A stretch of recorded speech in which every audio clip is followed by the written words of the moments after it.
Hello and नमस्कार दोस्तों। AU online classes में आप सभी का हार्दिक स्वागत है। दोस्तों, आज हम लोग सीटीपी क्विज एक्सप्लेनेशन देखेंगे।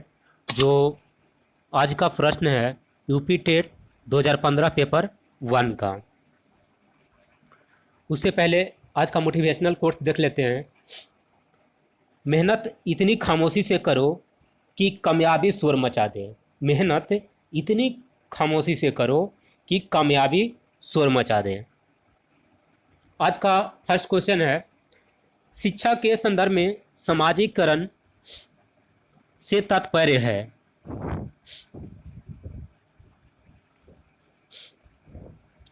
शिक्षा के संदर्भ में सामाजिकरण से तात्पर्य है, तो यह सामाजिक वातावरण में अनुकूलन और समायोजन।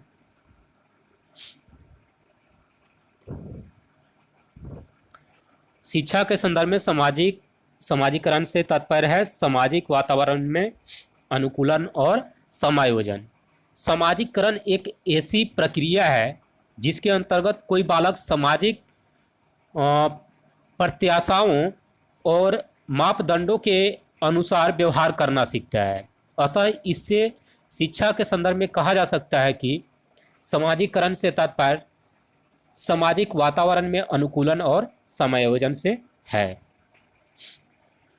नेक्स्ट क्वेश्चन है, निम्न में से एक प्राथमिक स्तर के शिक्षक के लिए सबसे महत्वपूर्ण गुण है, कौन सा है? शिक्षा नहीं, यहाँ पे शिक्षक होगा। शिक्षक के लिए सबसे महत्वपूर्ण गुण कौन सा है? तो धैर्य और लगन। धैर्य और लगन एक प्राथमिक शिक्षक का सबसे महत्वपूर्ण गुण है। नेक्स्ट क्वेश्चन है, नर्सरी कक्षा में शुरुआत करने के लिए कौन सी विषय वस्तु सबसे अच्छी है? नर्सरी कक्षा में शुरुआत करने के लिए कौन सी विषय वस्तु सबसे अच्छी है? तो यह है मेरा परिवार। ठीक है। नर्सरी कक्षा का बालक सबसे अधिक अपने परिवार के सदस्यों से घनिष्ठ होता है, अतः मेरा परिवार विषय वस्तु नर्सरी कक्षा में शुरुआत करने हेतु सर्वाधिक उपयुक्त है। नेक्स्ट है, पियाजे के अनुसार संज्ञानात्मक विकास के किस चरण पर बच्चा वस्तु अस्थायित्व को प्रदर्शित करता है? पियाजे के अनुसार संज्ञानात्मक विकास के किस चरण पर बच्चा वस्तु अस्थायित्व को प्रदर्शित करता है? तो यह है संवेदिक प्रेरक चरण या संवेदिक गामक अवस्था इसको बोलते हैं। आंसर हो जाएगा ए।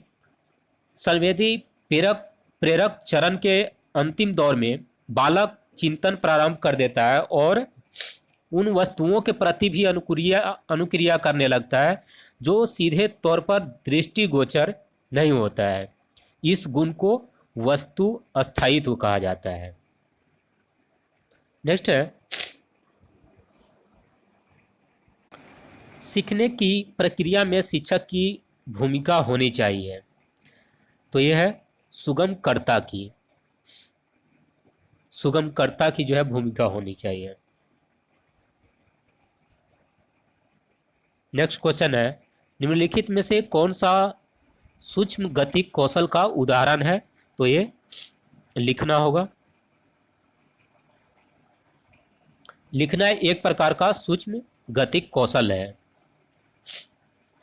एक शिक्षिका अपने आप कभी भी प्रश्नों के उत्तर नहीं देती। वह अपने विद्यार्थियों को उत्तर देने के लिए समूह चर्चाएं और सहयोगात्मक अधिगम अपनाने के लिए प्रोत्साहित करती है। यह उपागम खाली स्थान के सिद्धांत पर आधारित है।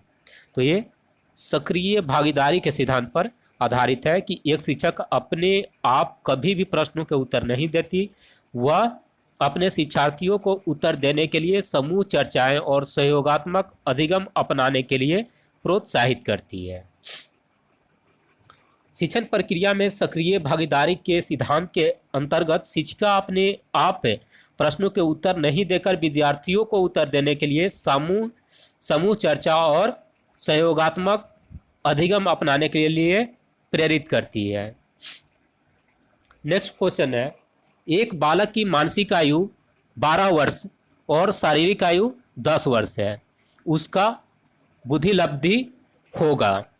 तो बुद्धि लब्धांक का फॉर्मूला क्या होता है? मानसिक आयु कितना है? 12 बट्टा में शारीरिक आयु या वास्तविक आयु 10 है, गुना करते हैं 100 से, यानी कि मानसिक आयु बट्टा में वास्तविक आयु गुना 100, ये जो है ना क्या हो जाता है? बुद्धि लब्धांक या बुद्धि लब्धि। इसको 10 से 10 काटेंगे, कितना हो गया? 120। इसका आंसर हो जाएगा 120। नेक्स्ट क्वेश्चन है, समेकित शिक्षा इंगित करता है, समेकित शिक्षा इंगित करता है, तो यह समान बच्चों व भिन्न रूप से योग्य बच्चों के लिए एक ही स्कूल, समान बच्चों एवं भिन्न रूप से योग्य बच्चों के लिए एक ही स्कूल। सामान्य बच्चों एवं भिन्न रूप से योग्य बच्चों के लिए एक ही स्कूल की व्यवस्था समेकित शिक्षा को इंगित करता है। नेक्स्ट है, एक शिक्षक विद्यार्थियों में सामाजिक मूल्यों को विकसित कर सकता है, एक शिक्षक विद्यार्थियों में सामाजिक मूल्यों को विकसित कर सकता है, तो आदर्श रूप से वर्ताव करे। क्या हो जाएगा आंसर? आदर्श रूप से वर्ताव करे। किसी शिक्षक के चरित्र तथा स्वभाव का प्रभाव प्रत्यक्ष रूप से विद्यार्थियों पर पड़ता है। यदि वह शिक्षक आदर्श रूप से वर्ताव करे तो स्पष्ट विद्यार्थियों के सामाजिक मूल्यों का विकास होगा। शिक्षार्थियों के बीच अधिगम शैली में अंतर का कारण हो सकता है, शिक्षार्थियों के बीच अधिगम शैली में अंतर का कारण हो सकता है, तो ये शिक्षार्थियों द्वारा अपनाई गई विचाराना नीति, शिक्षार्थी द्वारा अपनाई गई विचाराना नीति के परिणाम स्वरूप ही शिक्षार्थियों के बीच अधिगम शैली में अंतर पाया जाता है। कक्षा 1 में बच्चों में भाषा कौशल का विकास किस क्रम में होना चाहिए? तो इसमें सबसे पहले सुनना, उसके बाद बोलना, पढ़ना, लिखना, यानी कि ये आंसर सही हो जाएगा। कक्षा 1 के बच्चों में भाषा कौशल का विकास किस क्रम में होना चाहिए? तो सबसे पहले सुननेगा, उसके बाद बोलना सीखेगा, उसके बाद जो है ना पढ़ना सीखेगा और लास्ट में लिखना सीखता है।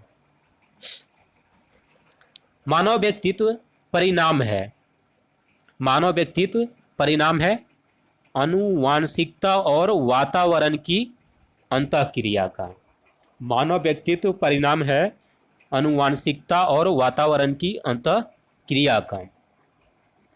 मानव व्यक्तित्व आनुवांशिकता और वातावरण दोनों के अंतःक्रिया का परिणाम है, जहां एक ओर आनुवांशिकता हमें विकसित होने की क्षमताएं प्रदान करती है, वहीं दूसरी ओर वातावरण इन क्षमताओं को विकसित होने के अवसर उपलब्ध कराता है। नेक्स्ट क्वेश्चन है, कक्षा 1 और 2 कक्षा 1 और 2 स्तर के बच्चे क्या मूर्त अनुभवों से शीघ्र सीखते हैं? कक्षा 1 और 2 स्तर के बच्चे जो है मूर्त अनुभवों से शीघ्र सीखते हैं। नेक्स्ट है, शिक्षार्थी व्यक्तित्व की विभिन्नता प्रदर्शित करते हैं, अतः शिक्षक को शिक्षार्थी व्यक्तित्व विभिन्नता प्रदर्शित करते हैं, अतः शिक्षक को सीखने के विविध अनुभवों को उपलब्ध कराना चाहिए, सीखने के विविध अनुभवों को उपलब्ध कराना चाहिए। शिक्षार्थी व्यक्तित्व विभिन्नता प्रदर्शित करते हैं, अतः शिक्षक के लिए यह आवश्यक है कि वह अधिगम हेतु विविध अनुभवों को उपलब्ध कराए। आज के लिए इतना ही, और दोस्तों वीडियो अच्छा लगे तो लाइक और शेयर कर दीजिएगा, और यूट्यूब चैनल पे नए हैं तो सब्सक्राइब कर लीजिएगा। और दोस्तों CDP क्विज में आप लोग भी पार्टिसिपेट करना चाहते हैं तो ये उसका लिंक जो है वीडियो के डिस्क्रिप्शन बॉक्स में दे दूंगा, वहाँ से आप लोग ज्वाइन करिएगा। ठीक है, आज के लिए इतना ही। Thank you very much.